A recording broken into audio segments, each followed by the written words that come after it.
for this other than this doesn't Right. last for like. And really what it boiled down to was the people around me. I feel like the music scene here could be way better. Okay, so we got the hair, that's Chucky. We got the jacket, that's Candyman. Wow, okay, I see it now. We got, You know what I'm saying? R.P. Big C. Rest in peace. He had passed away, but you know what I'm saying, at the time, like he was.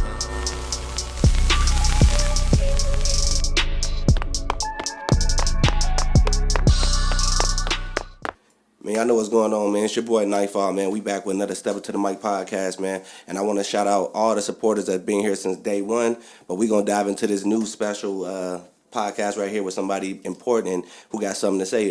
Can you let the world know who you are?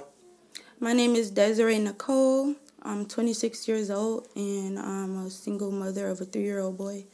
And I'm also a recovering addict. A recovering addict. Let's talk about that. Let's just dive right into that. Like, what are you recovering from specifically?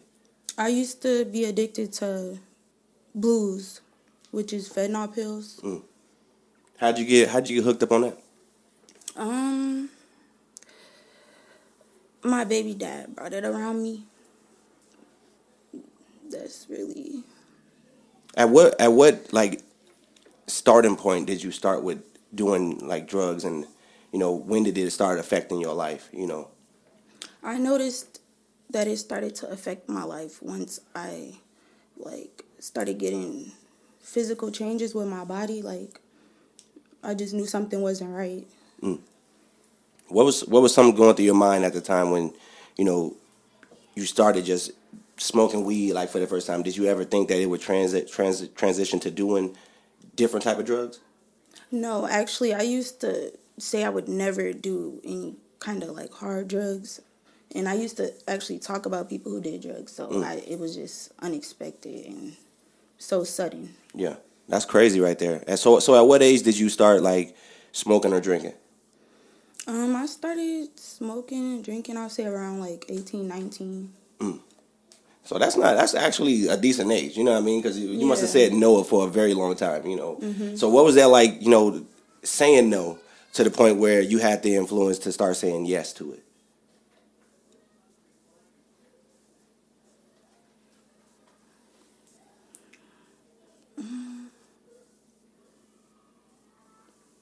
Could you repeat that or So explain it? So like basically what I'm saying is majority of your life. So if you telling me like what I just heard was you wasn't doing like hard drugs and stuff like that till 18, 19. So what I'm saying is what made you say no, I don't want to do it then to yes, I want to start trying it now?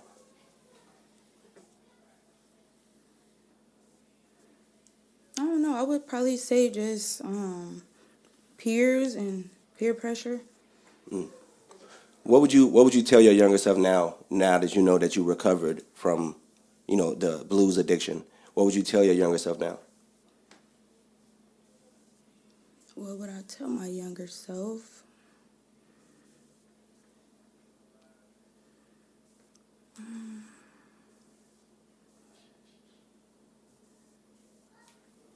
You good? You can take your time.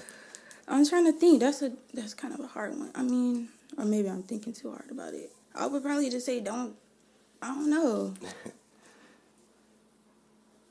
Just like don't go doing the drugs. You know what I mean? Like don't put yourself through that. So what was your experience and how many years? Let me ask that. How many years were you doing and addicted to blues? I would say about 3.5, 4 years. Yeah. So within that time frame, do you feel like your life like changed? Like were you like acting different, or were you still kind of like the same person? In the beginning, I tried to kind of cover it up, but I definitely wasn't the same. Everything went like downhill from there. Right. So how did that affect your life, like with your parents? You know what I mean? Like how did your parents view you as the person that they like? It's my daughter. You know what I mean? I don't want her to obviously doing drugs, but now that they see it, how did that affect you? I know it affected them really hard. Like, I know my dad was in prison when I first started doing it, and he found out while he was in prison. My mom, I know she wasn't expecting that either, but she was still kind of trying to be supportive. But I definitely just I kind of like isolated myself. I went away, Yeah. kind of, basically. Yeah. So is that something that you wish you could take back at this point in time in your life, or is this something like, live with no regrets? I did what I did, but I'm here to talk about it. I recovered from it and I'm stronger from that. You said do I regret Yeah. the addiction? Yeah. I would say I don't regret it. I feel like I had to go through something. Like, I never really went through anything like that. Nothing as traumatic. So, yeah, I definitely learned a lot from that. So you ain't never been through nothing besides that? Like, besides, I ain't saying make it seem like that, but I'm just saying, like, nothing else traumatic, No, I mean, I had a pretty good childhood. Like, that was the hardest thing I ever experienced in my life. So was it that at the time, like, you couldn't think for yourself and you just did what somebody else told you to do? I wouldn't necessarily say that. I did want to try it, but I'm not going to say the person made me do it. I wanted to try it, and then after that, it was just like, it just became an addiction after one time. Not to bring up too much personal stuff, but I would love to ask, how does your child feel, or how do you think your child health is? Like, how's your child's health after coming off the addiction? What you mean? Like, is your child healthy? Oh yeah, I wasn't doing blues like while I was pregnant or anything. Oh, okay. Good. It started after I had my son. Okay. And Which is you kinda like 26 now, right? Yeah. And how old your baby? He's 3. He'll be 4 on Sunday. Right. Okay. Right. Because you did say it was like 3.5 years. Okay. Yeah. Okay, that makes sense. Yeah. Yeah. So that's really good though. So what would you tell your baby now? Like, about your life. Would you ever speak about this to them so they can know, like, hey, this is not the path I want you to go down. You know what I mean? Like, what would you tell your baby at the age when they turn the age that you decided to start doing it? I definitely would bring it to his attention and basically just tell him what not to do and not make the same decisions as me. Yeah. And just to be better, basically. That's really deep. So, like, where are you from initially? I'm from Minneapolis, Minnesota. Minneapolis? Northside. Born and raised? Yeah. Oh, okay. And you've never traveled? Have you ever traveled out, like, left Minnesota? Yeah. Like, stayed away though for a while and never came back for a minute. You know what I mean? Yeah. As a kid, I was in Chicago, like back and forth. But Okay. yeah, I've been to a lot of different states. Okay, that's what's up. So, what would you tell like women in general about doing drugs? Do you feel like that's a lifestyle for most, or is that some people can control? So some people can control it depending on if they how to handle it. So it's all a mind control thing. But do you think that some people should be doing? Obviously, blues is illegal, but we don't want to see the Fetty crisis. You know what I mean? So what is your message to women out there doing this? I would say that you can overcome it. Like, it's not going to be easy. Like, and you definitely have to have support, and you have to want it for yourself. And can't nobody make you, like, change. Facts. Now, that's facts. Now, let's talk about change. That is a really hard thing for people to do, is change. So, for you to be able to go through that and then change, what was your thought process in them 3 years? Like, damn, I actually got the fuck away from that shit. You know what I mean? Like, how was you thinking, and how did that mold you to be the person you are today? During the time, I really didn't think I would get out of it. Like, I used to, like, during addiction, I used to cry every day because I was just so tired of it. And then I definitely can say it has changed me a lot in a good way. I've learned a lot of different things, and my whole outlook on life is different now. That's beautiful to hear. That's really beautiful to hear. Yeah. First thing first is putting God first, and you could make it out of any situation. So let's talk about your dating life. How has that been for you during that addiction as well? Has it been fun? Obviously doing drugs is fun with the right crowd, you know what I mean, or whatever. We not encouraging that shit though. Do not encourage that shit. So don't come on here and be like, well, he said do drugs. No, we ain't encouraging that shit. Nah. But what I'm saying is, I get it. You live once, you only live once, and you gonna have some fun. So what was your dating life like during the blues epidemic for you? I didn't really care for it, honestly. Did like other people look at you differently? Like, oh, she on drugs. Like, did anybody ever say that to you to make you feel a type of way? Some people did, and I would say a lot of people didn't know. So, because But- like even in addiction, I still kept myself together. Right. Like my appearance and everything else, but mentally it was like a battle. So what is your definition of addiction then? If it's not like, because most people who are addicted, most of the time look addicted. Mm-hmm. So what's addicting to people? You know what I mean? If it's not a look, you know, what does addiction look like?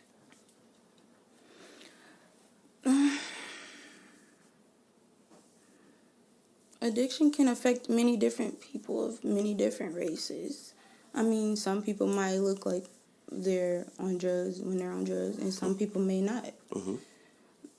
So, yeah, I don't think. She don't think addiction got a look. Yeah.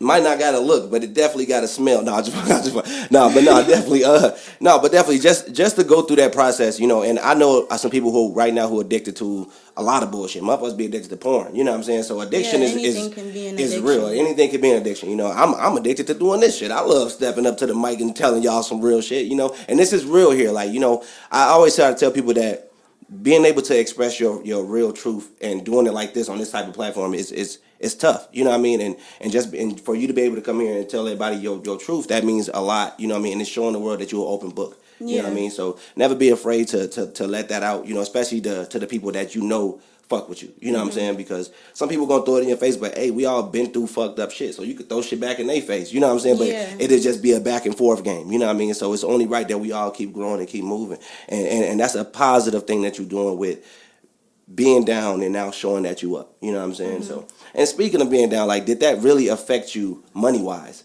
being addicted to blues? Like, did it have you, how much money was you spending per week, per month? You know what I'm saying? Like, do you think it would have put you in debt had you would have kept doing? Absolutely. I was spending at least $100 a day on blues. Sheesh. Yeah. Sheesh. That's all I can say. That shit ain't no joke. 100 a day. And I ain't gonna lie, $50, $60 to $100. weed legal, and I spend probably like $500 a week on weed. You know what I'm saying? That's too much damn money. Now that I think about it, golly, I might have to backtrack. You know what I'm saying? But no, definitely that's. And I'm addicted to weed too. I love weed. That's, you know what I'm saying? Like I tell people, everybody got their own personal thing. But what would you, like I said, that's why I asked, what does addiction look like? Do you feel like weed is the same thing as like being addicted to strong and heavy drugs? You know what I mean? Like, people be like, oh, it's just weed. But if an addiction is an addiction, right? So if we looking at what it is, how can we not say you addicted to weed? You know what I'm saying? It's the same thing. If I can't put that shit down, is what I'm saying, and I really can't.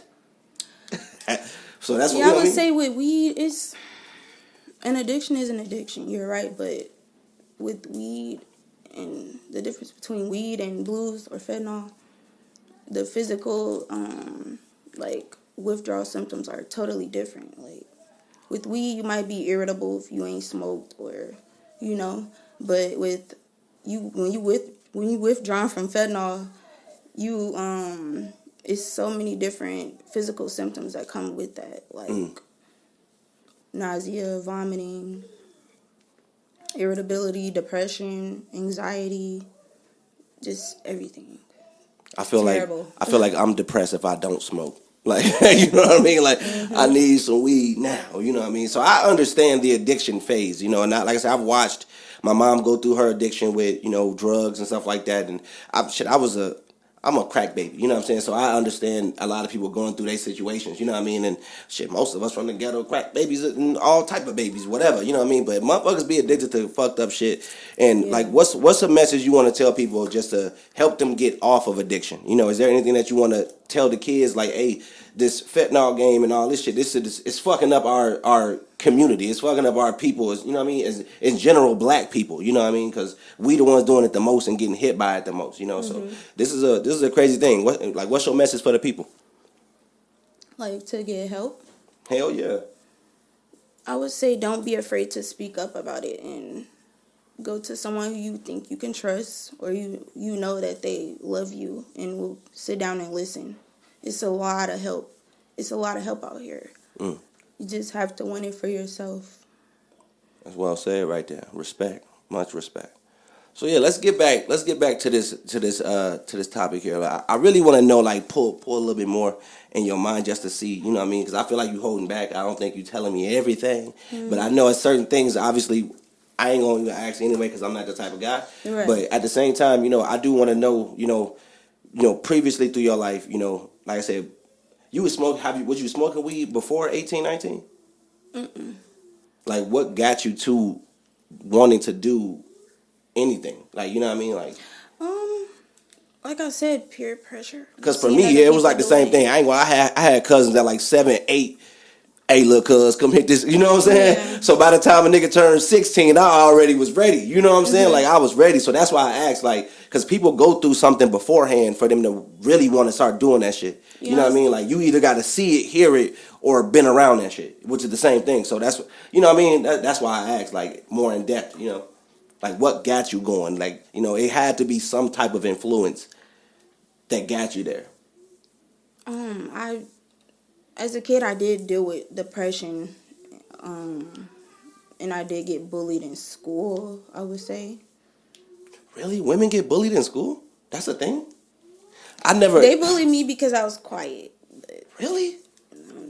You a quiet girl. Like, what the fuck? Like, you know what I'm saying? Like, really? I can't be quiet? Like, damn. Motherfucker looked at me back then because I was too damn skinny. You skinny. Like, damn, bruh. My metabolism high. You know what I'm saying? Like, what the fuck? I'm just saying, though. Like, that's I never knew that was a thing. Like, girls get bullied. Like, I mean, I know girls fight and shit like that, but bullied, though? Like, that's a whole nother... All right, that's different. So I mean, I understand that. You know what I mean? What was making you more depressed though? Like, was there anything, like, was it like a family thing or relationships, or like what was actually making you depressed? I did feel like my parents didn't ever really sit down and talk with me and be like, okay, what's wrong, or where can we start from? I always felt like I wasn't heard. I don't know, I always felt left out. But I was always super quiet and just to myself. Are you like the oldest child, youngest child? I'm the oldest. The oldest? Mm-hmm. How many brothers and sisters? I have 5, 6. Nice. Brothers and sisters? Mm-hmm. No, okay. From both sides. And to be the oldest is crazy, you know, but you know what's crazy too, though? I always notice that the oldest never do really get hurt, so I don't think that's I think that's normal in like majority families because the oldest go through the most shit from what I know. Yeah. You know, you're going through the most shit. And then, yeah, I get that you might feel left out because I'm the youngest of my brothers and I was the most spoiled, if that makes sense. Like, my mom spoiled the shit out of me because I was the youngest. I watched everybody else get their ass whooped. You know what I mean? And don't get me wrong, I got my ass whooped from time to time, but it wasn't like how the oldest would get. So I get it, but I don't understand why that's a thing in mostly everybody's family is the oldest go through the worst things. You know what I mean? So, like... Yeah, I was gonna... Oh, I'm sorry for interrupting. No, you good, you good. I mean, I did get spoiled. Like, I mean, my dad would try to, like, shower us in gifts, but he never would really be there for me to talk to him about stuff. Like, serious stuff. So, I think that's kind of where the problem came in at. So, like, during that time, though, like, say, for instance, when you did, you know, start doing the blues, were they trying to help guide you off of it at that time? Did they even care? Were they even, you know? I hid it, but at the same time, I don't know when they actually found out themselves. You know, parents have a good way of finding out. Right. Just by looking at your ass. Yeah, that's why I said that. So, but I did try to hide it for some time, and then eventually everybody knew. But, yeah. What was the recovery process like, though? Like, did you have to go to the hospital, or you just recovered on your own? Was it just cold turkey? Like, how did you actually stop and recover? To be honest, I went to jail. I'm not going to go into details on why I went to jail, but I went to jail the day before Thanksgiving last year, and I was in there for a week. When I got out, I was sober.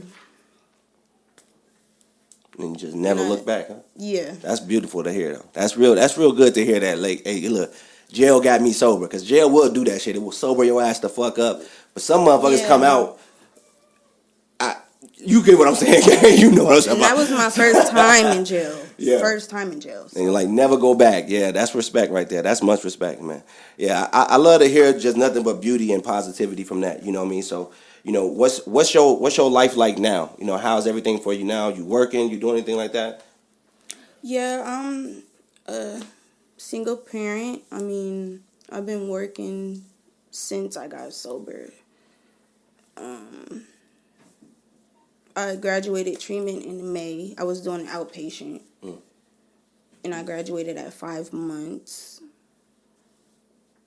I don't know, I would definitely say everything is definitely way better, more happier. It's different for real. Yeah. So let me ask. You say you single, right? With the single life. Why haven't you been able to date now? What's holding you back?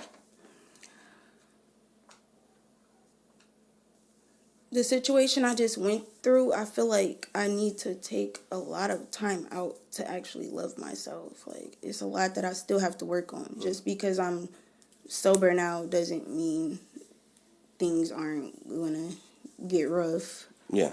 So I'm really just trying to focus on myself, me and my son. That's beautiful to hear. Eventually down the line, definitely, you know, make sure you handle yourself and do all that things for yourself, because at the end of the day, you are going to need somebody. Everybody needs somebody. Yeah. You know?